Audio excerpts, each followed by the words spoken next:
Mari sebelum kita akan bersama-sama merenungkan sebagian firman Tuhan, kita masuk dalam doa terlebih dahulu. Ya Bapa, itulah kerinduan kami di dalam mencoba memahami isi hati dan pikiran Tuhan, dan menyadari bahwa kerinduan kami harus sama dengan kerinduan Tuhan. Tuhan merindukan kami untuk menjadi serupa dengan Kristus, dan kami juga seharusnya merindukan untuk menjadi serupa dengan Kristus. Serupa dengan Kristus, di mana Tuhan Yesus di dalam perjalanan kehidupannya di dunia ini, fokusnya adalah melakukan pekerjaan Bapa dan menyelesaikannya. Bukan kehendaknya, hanya kehendak-Mu yang jadi. Tolong kami Tuhan, di dalam perjalanan hidup yang masih Tuhan percayakan kepada kami ini. Kami juga memiliki satu beban yang sama, yaitu kami rindu. Kehidupan kami ini hanyalah melakukan pekerjaan Bapa dan menyelesaikannya. Kerinduan kami hanyalah hidup seturut dengan kehendak-Mu. Ya Tuhan, di dalam kerinduan ini kami menyadari kami perlu terus dituntun oleh kebenaran firman Tuhan. Oleh karena itu kami bersyukur bahwa di tengah ibadah ini kembali Tuhan memberikan kesempatan kepada kami untuk bersama-sama mengevaluasi diri, melihat diri kami berdasarkan kebenaran firman Tuhan. Dan biarlah ya Tuhan, kiranya Engkau sendiri akan menguasai hati dan pikiran kami sesuai dengan janji-Mu. Allah Roh Kudus membimbing kami pada kebenaran yang Tuhan sudah nyatakan melalui firman Tuhan ini. Tolong kami semua ya Bapa, tanpa terkecuali termasuk hamba-Mu yang hanya akan Kau pakai sebagai alat-Mu. Karena kami sama-sama perlu terus diingatkan, terus dikoreksi, diteguhkan berdasarkan kebenaran firman Tuhan. Di dalam nama Tuhan Yesus Kristus, Juru Selamat kami yang hidup, kami berdoa. Amin. Saudara-saudara, pada pagi hari ini saya akan melanjutkan seri dari khotbah atau penguraian tentang pengakuan iman rasuli. Saudara-saudara, pada waktu yang lalu kita sudah bersama-sama belajar tentang pengakuan iman rasuli ini, yaitu di mana kita sudah mulai dengan apa yang dimaksudkan dengan aku percaya. Itu seri yang pertama, bahwa kepercayaan saudara dan saya harus didasarkan kepada 3 hal, yaitu harus ada isi dari kepercayaan itu, yaitu kebenaran firman Tuhan. Yang kedua, harus ada pemahaman tentang isi dari apa yang kita percaya. Dan yang ketiga, kita hidup menerapkan, melakukan dari apa kebenaran yang sudah kita pelajari atau kita pahami itu.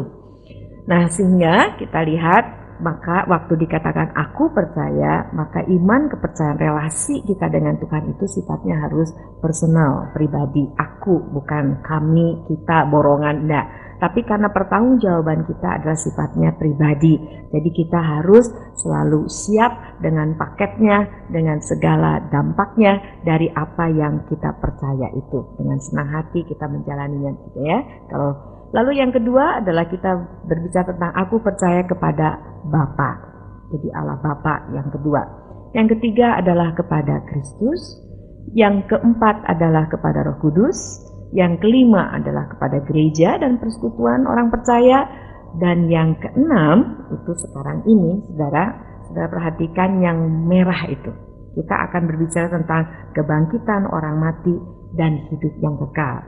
Tentu pengakuan yang ini tidak bisa dilepaskan dari pengakuan-pengakuan sebelumnya. Tapi tentu saja saya tidak akan menguraikan pengakuan yang sebelumnya. Oleh karena itu kalau saudara yang belum mengikuti pengakuan-pengakuan sebelumnya, ada CD yang tersedia yang saudara bisa ikuti. Nah, saudara berbicara tentang kebangkitan, kalau saudara perhatikan secara sengaja saya pilih yang ini. Saudara lihat ini, kebangkitan orang mati dan hidup yang kekal. Kebangkitan orang mati. Saudara perhatikan tidak tadi yang saudara baca tadi ya di pengakuan iman rasuli yang tadi ditayangkan memakai video, sehingga itu secara sengaja memperlambat saudara supaya lebih menghayati, tidak asal sebut ya, tapi betul-betul setiap kata itu dihayati. Itu yang diharapkan setelah pembinaan ini. Di situ bukan kebangkitan orang mati, tapi apa saudara? Perhatiin nggak kebangkitan tubuh? Ya, nah sebenarnya apa sih kebangkitan orang mati atau kebangkitan tubuh? Kenapa Sinode Kalam Kudus memilih kebangkitan tubuh? Saudara, karena ada kepercayaan lain yang dipengaruhi oleh kepercayaan dari filsafat Yunani yang mengatakan bahwa yang kekal itu hanyalah jiwa. Tubuh ini jahat, tubuh ini memang seharusnya hancur dan sebagainya, maka jiwa ini yang kekal. Sehingga nanti kalau bangkit atau memang tidak perlu ada kebangkitan karena pada dasarnya jiwa ini adalah kekal. Nah, ini tidak cocok dengan kebenaran firman Tuhan. Karena firman Tuhan menyatakan, mari saudara kita lihat Yohanes 20 ini. Di dalam Injil Yohanes pasal yang ke-20, mari saya ajak saudara-saudara membacanya. Injil Yohanes pasal yang ke-20, ayat 27 sampai ayat 29. Ayat yang ke-27 dibaca dulu oleh pria, ayat yang ke-28 dibaca oleh perempuan, dan ayat 29 dibaca bersama-sama. Yohanes 20 mulai dari ayat 27. 1, 2, 3.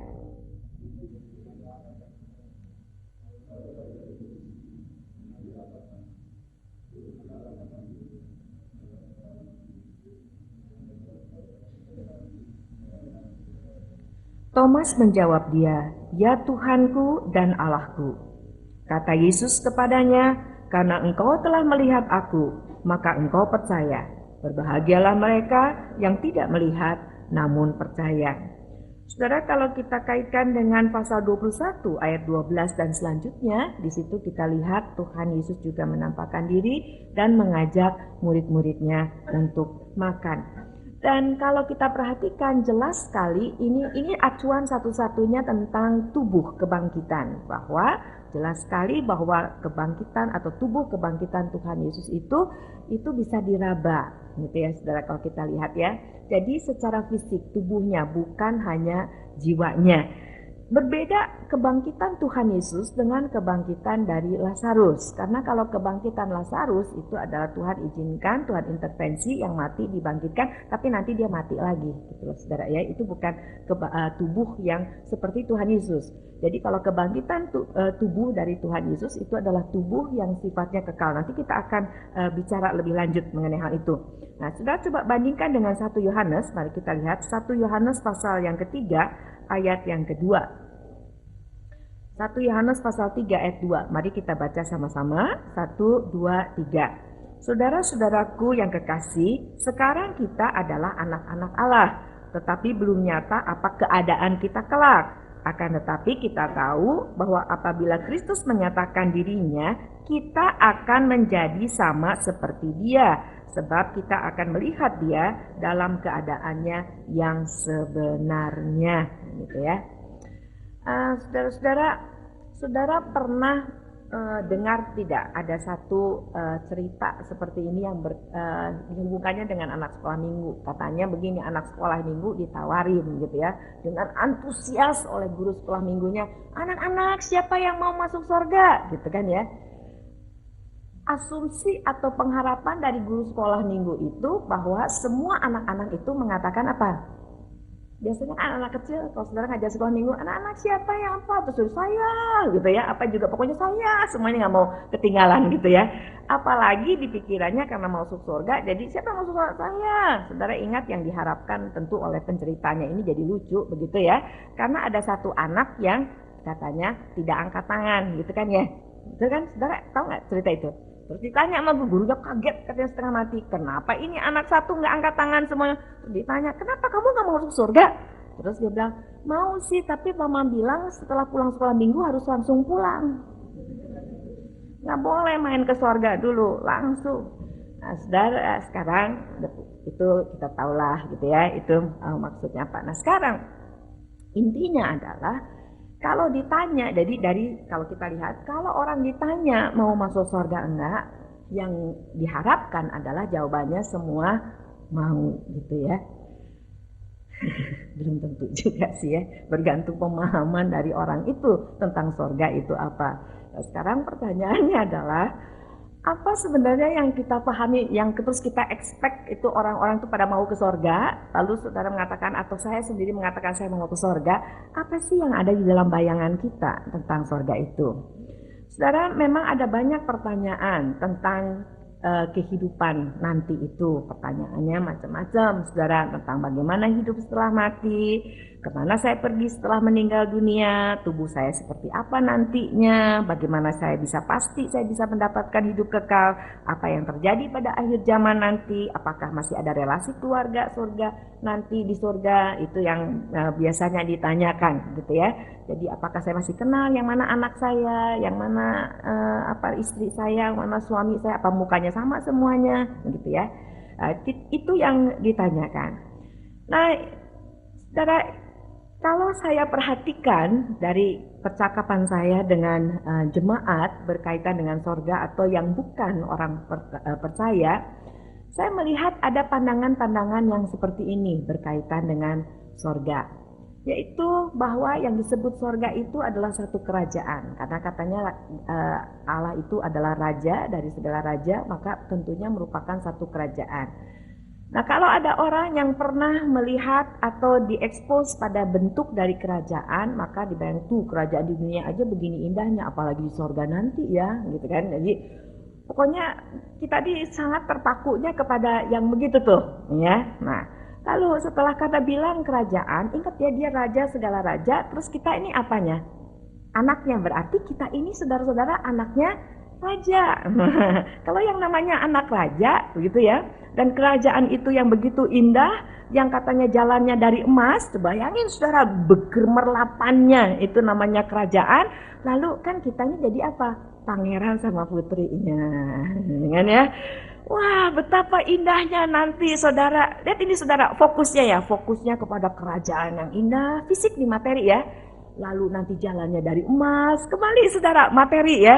Lalu sayanya jadi pangeran. Fokusnya jadi apa? Ke sayanya. Aduh senang ya nanti ya di surga itu, bayangin udah indah, udah gak ada sakit penyakit, begitu ya. Hidup terus kayak begitu, kayak putri dan itu. Udah gitu, ada siapa? Ada malaikat. Malaikat kerjaannya apa? Duh, malaikat-malaikat yang cantik, yang gagah perkasa itu kerjanya apa? Di Alkitab dibilang melayani kita. Aduh, enaknya nih ya, Tuan Putri sama ini lalu berseliweran lah ini para malaikat sibuk melayani kita. Ada yang minta bubur ayam, yang minta jus macam-macam, ada yang minta jus nggak pakai gula, ada yang minta jus pakai gula sedikit. Wah, sibuknya ini.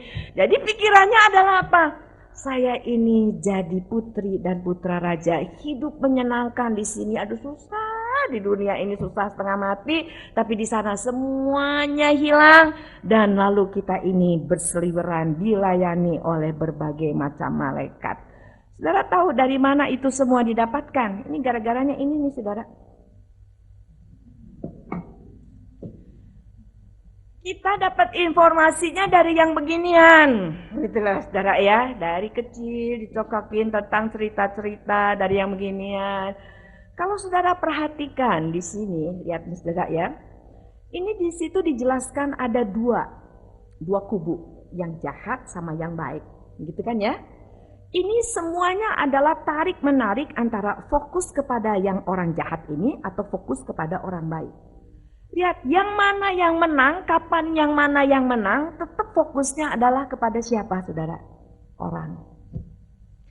Yang menikmati kenyamanan hidup secara fisik, lalu yang fokusnya kepada situasi dan kondisi. Yang masing-masing ingin menarik situasi dan kondisi tentu saja yang sangat menyenangkan kepada dirinya. Menarik materi yang wah itu kepada dirinya. Makanya saudara kalau mau tahu yang begini-begini, tanyanya sama penciptanya, adanya di sini. Ya, seharusnya saudara dan saya baca firman Tuhan baik-baik. Ini yang saya akan lakukan bersama-sama dengan saudara. Mari kita lihat, hitam putih kok Alkitabnya udah ngomong, gitu ya, udah berbicara. Tuhan sudah kasih tahu bagaimana yang seharusnya dan apa yang Tuhan kehendaki kita ketahui tentang kebangkitan dari orang-orang percaya. Nah, saudara, kalau kita perhatikan yang pertama, mari saudara, saya ingin ajak saudara membaca dulu. Pertama kita baca Yohanes 5, mari. Yohanes 5 ayat yang ke-28 dan 29. Saya ajak kita membaca bersama-sama. Yohanes pasal yang kelima ayat 28 dan 29. Kita baca bersama-sama ya. 1, 2, 3. Janganlah kamu heran akan hal itu, sebab saatnya akan tiba bahwa semua orang yang di dalam kuburan akan mendengar suaranya. Dan mereka yang telah berbuat baik akan keluar dan bangkit untuk hidup yang kekal, tetapi mereka yang telah berbuat jahat akan bangkit untuk dihukum. Semua yang di kuburan, lalu mereka akan dibangkitkan. Tentu bukan maksudnya berdasarkan perbuatan mereka selamat, tapi berkaitan dengan Yakobus yang menyatakan kalau kamu punya iman yang menyelamatkan, maka seharusnya cocok dengan kehidupan atau perbuatan kamu, begitu ya. Nah sekarang pertanyaannya, kalau begitu yang masih hidup bagaimana? Mari saudara kita lihat Tesalonika sekarang. 1 Tesalonika pasal yang keempat. 1 Tesalonika pasal yang keempat, kita coba lihat ayat mulai ayat 13 sampai ayat yang ke-17. Saya baca ayat 13, saudara-saudara ayat 14, demikian selanjutnya sampai ayat 17. Selanjutnya kami tidak mau saudara-saudara bahwa kamu tidak mengetahui tentang mereka yang meninggal, supaya kamu jangan berduka cita seperti orang-orang lain yang tidak mempunyai pengharapan.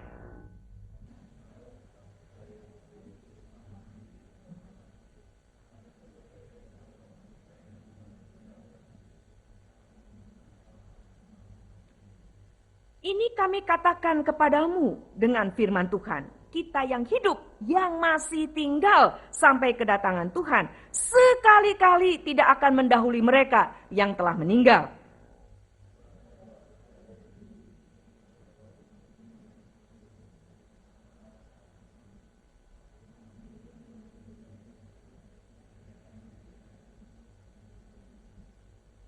Sesudah itu, kita yang hidup, yang masih tinggal akan diangkat bersama-sama dengan mereka dalam awan menyongsong Tuhan di angkasa. Demikianlah kita akan selama-lamanya, ini fokusnya saudara, bersama-sama dengan Tuhan. Nah, jadi intinya adalah kita akan bersama-sama akhirnya menghadap ke Tuhan. Jadi semua dibangkitkan, yang masih hidup semua juga bersama-sama nanti akan berhadapan dengan Tuhan. Lalu sekarang pertanyaannya adalah bagaimana keadaan tubuh kita? Mari saudara kita lihat Filipi pasal yang ketiga. Filipi pasal yang ketiga ayat yang ke-21. Filipi 3 ayat yang ke-21. Kita baca sama-sama ayat yang ke-20 dan 21 ya, dua ayat itu kita baca bersama-sama. 2, 3. Karena kewargaan kita adalah di dalam sorga, dan dari situ juga kita menantikan Tuhan Yesus Kristus sebagai juru selamat, yang akan mengubah tubuh kita yang hina ini, sehingga serupa dengan tubuhnya yang mulia, menurut kuasanya yang dapat menaklukkan segala sesuatu kepada dirinya. Saya ajak sekarang saudara buka 1 Korintus pasal yang 15. 1 Korintus pasal yang ke-15 ayat yang ke-51. 1 Korintus 15 ayat 51.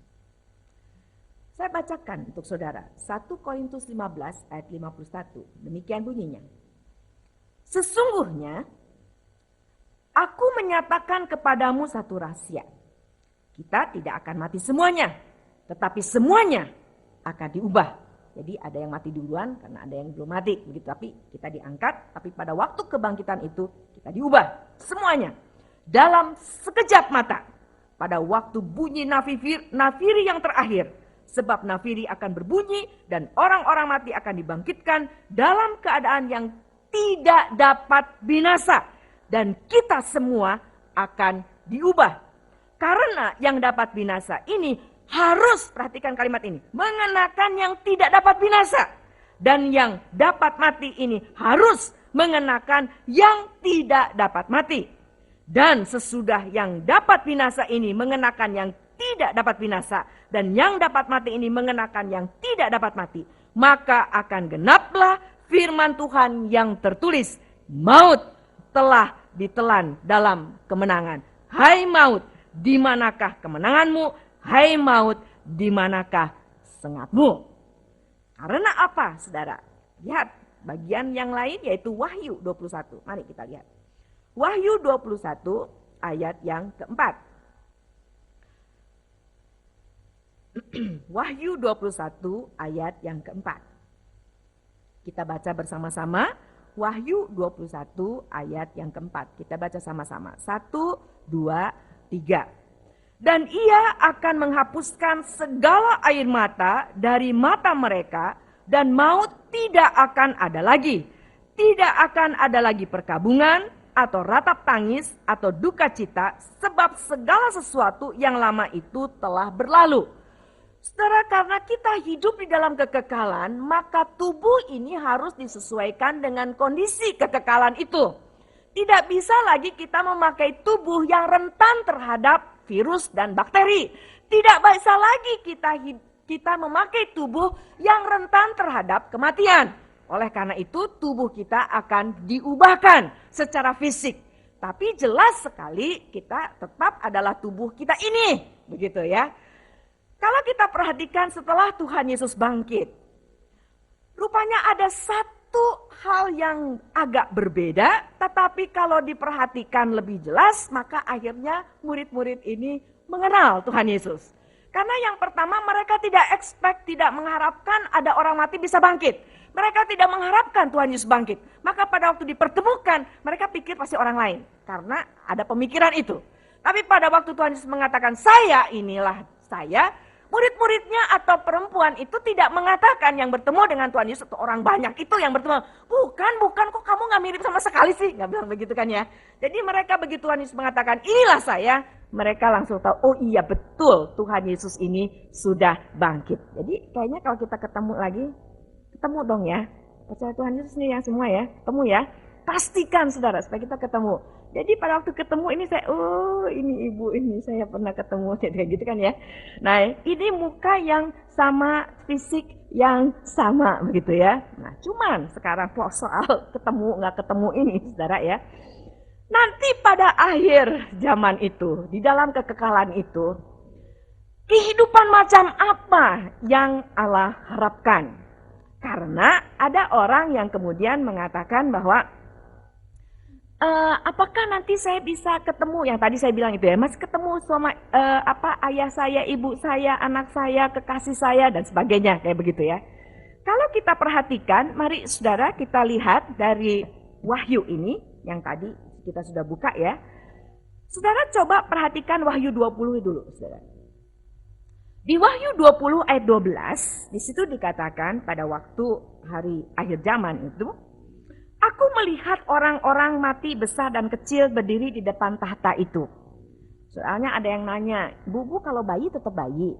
Kalau yang balita tetap balita, yang tua tetap tua.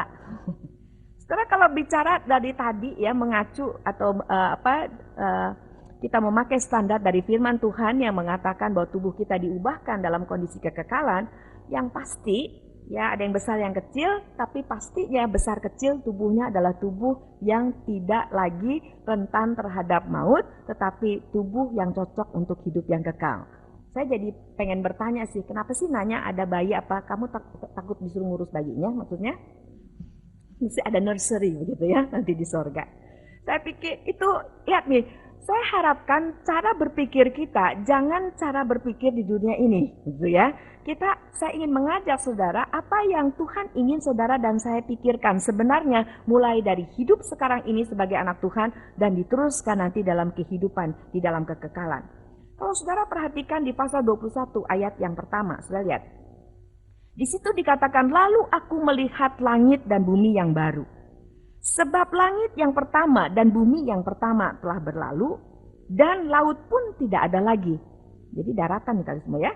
Lalu ayat 22, dan aku melihat kota yang kudus, Yerusalem yang baru, turun dari sorga dari Allah, yang berhias bagaikan pengantin perempuan yang berdandan untuk suaminya. Ini bahasa yang menunjukkan bahwa dia akan indah sekali, berusaha untuk indah. Ada kalau ke pengantin kan begitu kan. Jadi intinya adalah bicara tentang keindahan.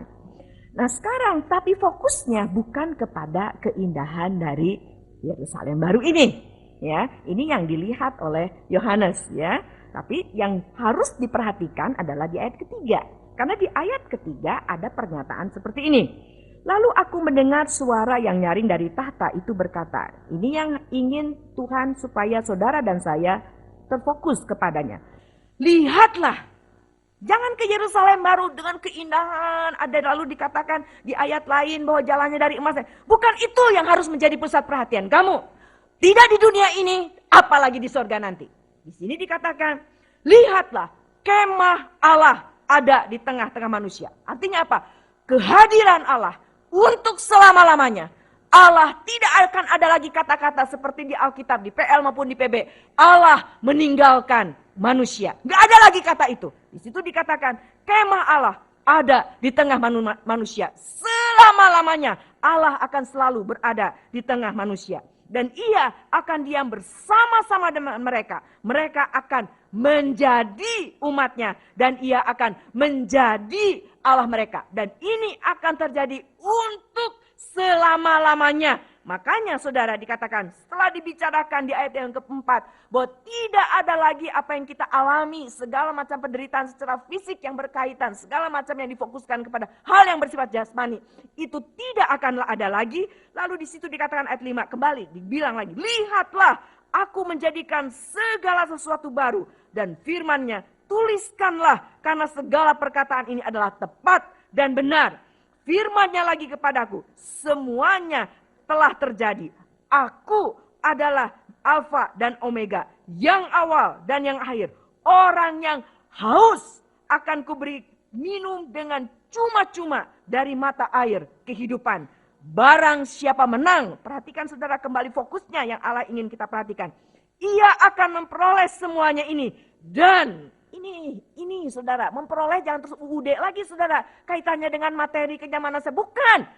Dan aku akan menjadi Allahnya dan ia akan menjadi anakku. Jadi saudara, yang Tuhan ingin kita perhatikan dari sejak awal tujuan penciptaan.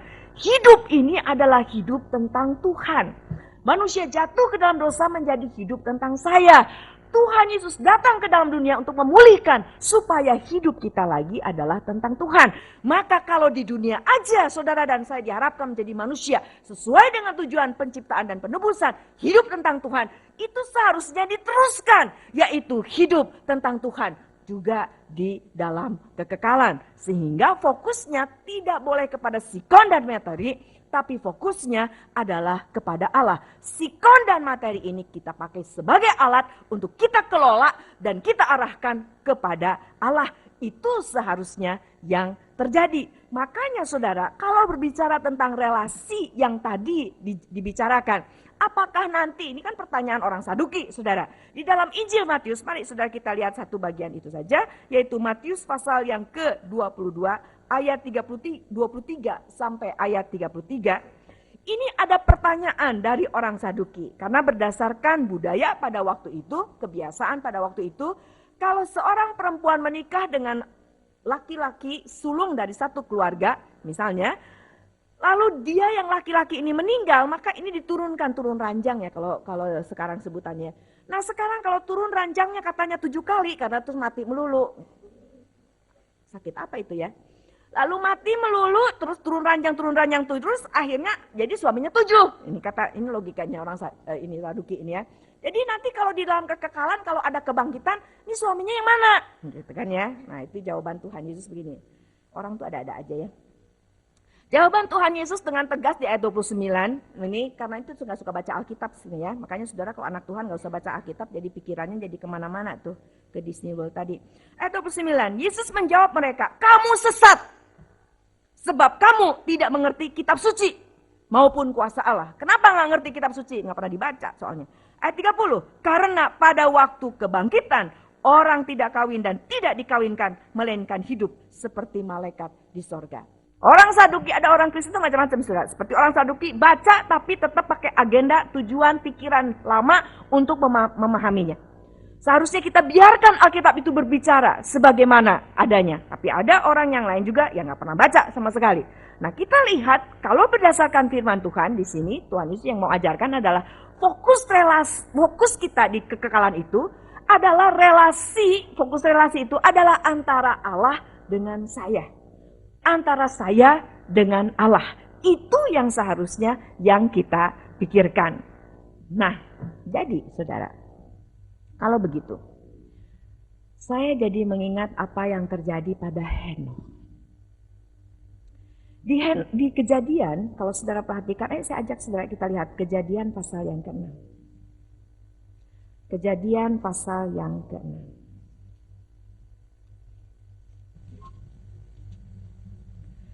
Maaf, Kejadian pasal yang ke-5. Di situ dikatakan bahwa Henokh ini, lihat ayat 21, setelah Henokh hidup 65 tahun, lalu dia punya anak Metusalah. Itu bukan fokus kita. Lalu di situ ayat 22 ini, saudara.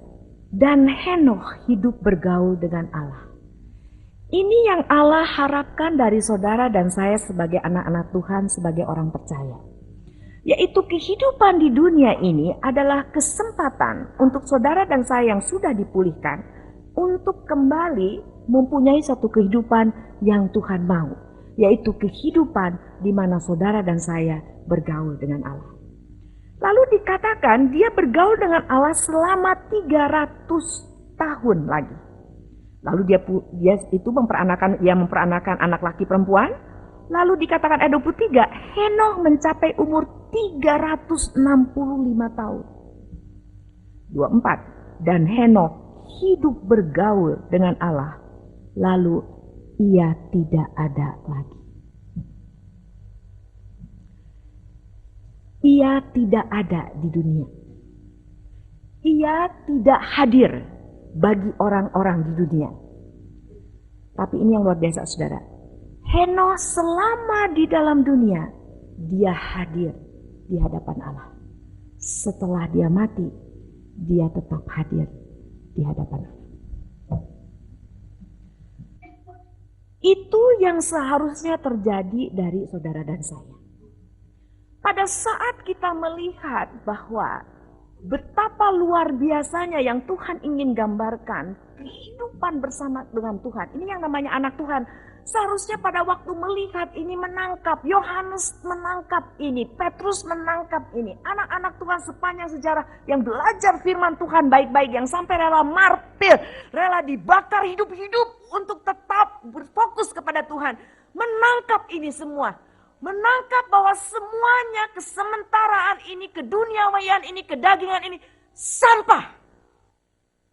Dibandingkan dengan pengenalan kepada Tuhan Yesus Kristus, anugerah Tuhan, hidup harmonis secara spiritual ke relasi yang benar, hidup selaras dengan relasi itu adalah segala-galanya.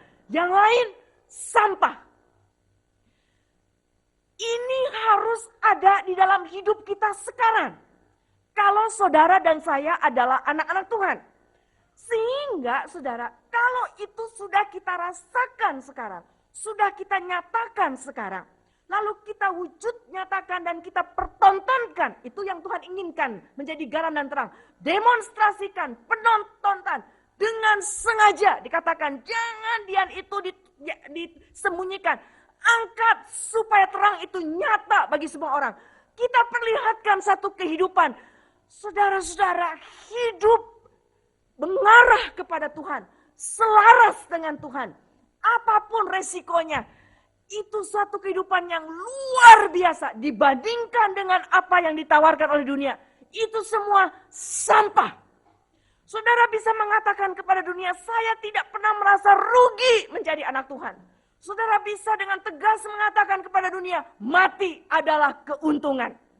Kenapa? Karena pada saat manusia itu mati dan dia masih menunggu saat Tuhan Yesus datang untuk kedua kalinya. Seperti yang digambarkan dan saya pernah jelaskan pada waktu seri pengakuan iman rasul yang lalu.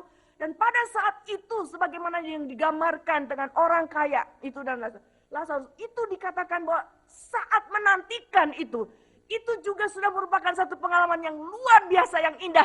Jauh lebih indah dibandingkan dengan kehidupan dunia. Keindahannya jangan dipikir secara fisik. Tetapi satu keindahan di mana kalau di dunia ini relasi dengan Tuhan, saya dengan Tuhan itu banyak gangguannya. Saya jatuh bangun, itu nggak enak. Dan itu membuat sesuatu yang berharga itu, kadang saya lalu biarkan menjadi sampah. Padahal seharusnya yang ini semua sampah dibandingkan dengan yang berharga ini. Tapi saya jatuh bangun di dalam relasi itu. Tapi sekarang, pada saat kita mati sebagai orang percaya dan kita menunggu kedatangan Tuhan Yesus, saat itu saja sudah jauh lebih menyenangkan dibandingkan dengan saat kita hidup di dalam dunia. Makanya Paulus mengatakan, kalau saya mati itu keuntungan. Nah sekarang sudah bayangkan, kalau tempat nunggunya aja sudah merupakan saat yang menyenangkan, apalagi pada saat kita masuk ke dalam kekekalan yang disebut surga itu. Apalagi pada saat kita dalam kekekalan seumur hidup kita. Di dalam kekekalan, selama-lamanya tidak ada batasan umur lagi. Dia adalah Allah dan saya adalah umatnya. Dan tidak akan ada apapun dan siapapun lagi yang akan mengganggu relasi saya dengan Allah. Seluruh hidup adalah tentang Allah. Dan itu yang dibicarakan saudara. Ini yang harus dipahami pada waktu Tuhan Yesus mengatakan bahwa kebenaran itu akan memerdekakan kamu. Dimana kalau saya dikuasai oleh kebenaran, saya hidup berdasarkan kebenaran, maka saya akan menjadi manusia sesuai dengan tujuan pencipta saya, menciptakan saya untuk menjadi manusia. Seutuhnya berfungsi sebagaimana seharusnya. Dan itu adalah saat yang paling menyenangkan, yang tidak bisa digantikan oleh apapun juga. Seharusnya kalau saudara dan saya menyadari hal itu, maka kita akan katakan selama Tuhan masih memberikan kesempatan di dalam hidup di dunia ini, maka hidup saya ini adalah hidup tentang bergaul dengan Allah. Itu saudara, ini Henokh bergaul terus sampai lalu kemudian Tuhan angkat dia. Itu satu kehidupan yang terus selaras dan Tuhan angkat dia dan terus hidup selaras dengan Tuhan. Orang tidak mengingatnya lagi, tapi Tuhan terus ingat dia karena dia terus hadir hidup di hadapan Allah. Sekarang pertanyaannya adalah, kita ini ada di mana sekarang? Ingat saudara, arah kita itu ke sana. Hidup kita itu ke sana. Pada saat firman Tuhan mengatakan jangan kamu dipusingkan dengan kekhawatiran dalam keseharian kamu. Sama sekali firman Tuhan bukan berkata bahwa kita tidak boleh memikirkan atau kita mengabaikan sama sekali. Bukan itu.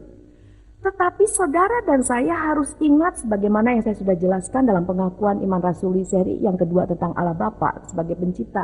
Saudara dan saya itu statusnya di hadapan Allah adalah pengelola dari semua yang dipercayakan, sehingga bahwa apa yang Tuhan harapkan terjadi dari kita adalah jangan sampai pada waktu kita dipercayakan keluarga, fokus kita jadinya akhirnya kepada keluarga ini. Bagaimana menyekolahkan anak-anak sampai jadi sarjana, bagaimana menyenangkan pasangan masing-masing, bagaimana terus meneruskan keturunan ini, bagaimana mencukupkan keturunan. Itu bukan fokus anak Tuhan. Demikian juga dalam studi, demikian juga dalam pekerjaan. Fokus kita bukan jadinya kepada bagaimana supaya di sekolah, bagaimana supaya mengelola sekolah ini sampai akhirnya menjalankan satu apa yang disebut dengan pendidikan yang baik menurut dunia.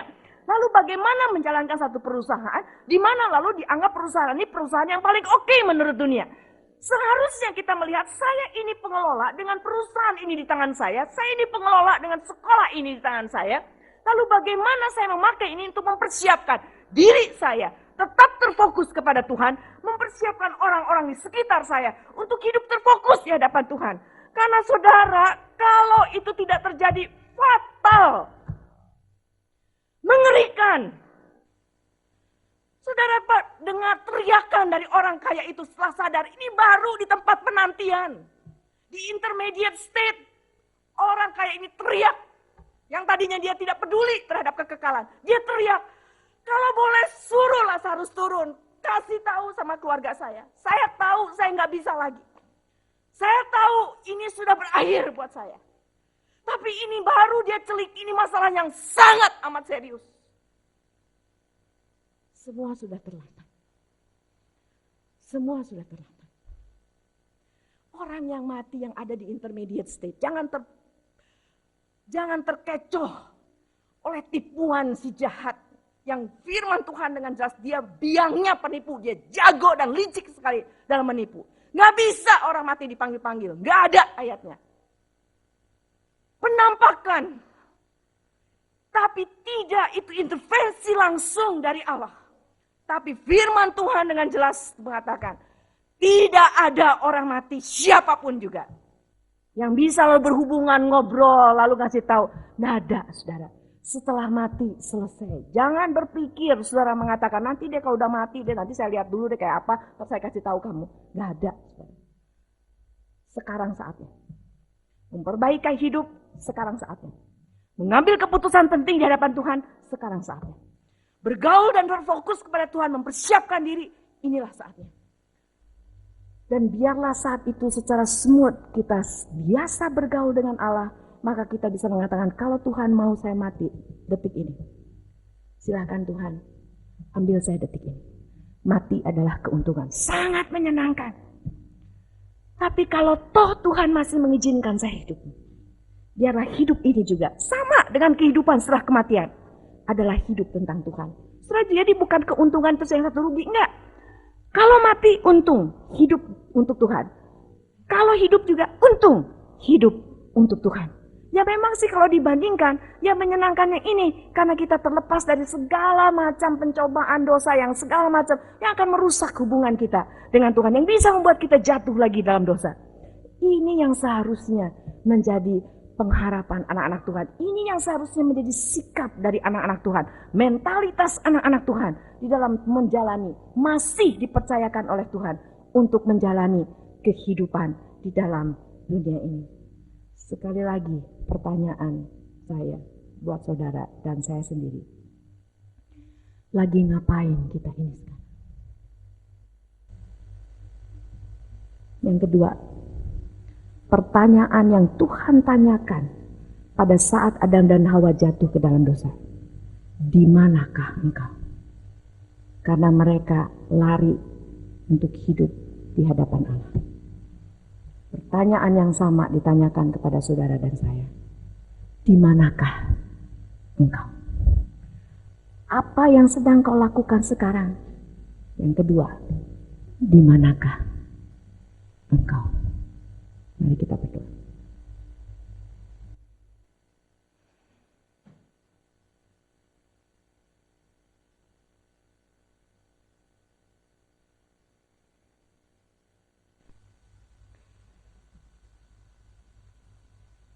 Ya Tuhan,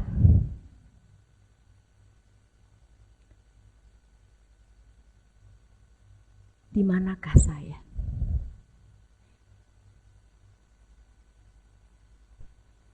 Apa yang sedang saya lakukan saat ini?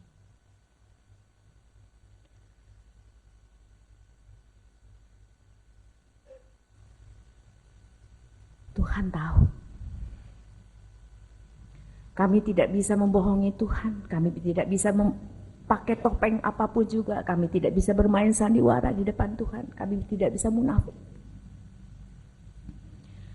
Tuhan ampuni. Ampuni kalau kami mengaku anak Tuhan, tapi fokus kami bukan pada kebangkitan dan hidup yang kekal. Kami begitu terbuai, terpesona, dan merasa bahwa kehidupan dalam kesementaraan ini patut dipertahankan. Sehingga kami berjuang untuk kesementaraan ini, bukan berjuang untuk kekekalan. Oh Tuhan. Menyadari akan hal ini, kalau kami betul adalah anak Tuhan, betapa malu kami ini di hadapan Tuhan. Betapa semakin kami menyadari, Tuhan sungguh kami ini orang gak layak. Orang-orang yang tidak layak untuk diampuni, orang-orang yang tidak layak untuk menerima anugerah yang begitu luar biasa. Ya Tuhan, kasihanilah kami. Hanya itu yang bisa kami katakan, kasihanilah kami Tuhan. Berikan kami kembali kesempatan untuk betul-betul menjadi ciptaan baru yang meninggalkan hidup lama dan hidup dalam kehidupan yang baru. Tolong kami untuk siap menjadi orang-orang yang menyongsong kekekalan, yang menyongsong kebangkitan itu dengan antusias. Karena kami sudah berusaha untuk membiasakan diri untuk hidup terfokus kepada Allah. Dan kami rindu di tengah kami merasakan kesulitannya. Kami rindu ada saat nantinya di mana kesulitan itu hilang. Hambatan itu hilang. Dan kami dengan kekuatan dan anugerah Tuhan terus hidup di hadapan Allah. Terus harmonis di hadapan Allah. Oh, Tuhan, betapa indahnya itu. Tolong kami untuk melihat betapa indahnya itu dan melihat semua yang ada di dunia ini yang bertentangan dengan hal itu adalah sampah. Terima kasih Tuhan untuk kebenaran firman-Mu ini. Terima kasih untuk pengharapan yang luar biasa. Terima kasih Tuhan Yesus berkenan bangkit. Kalau tidak, sia-sialah iman kepercayaan kami. Terima kasih Tuhan. Terima kasih untuk semua yang Tuhan lakukan bagi kami. Tolong kami untuk tidak menyia-nyiakan anugerah Tuhan ini. Di dalam nama Tuhan Yesus Kristus, segala kemuliaan hanya bagi-Mu, ya Bapa.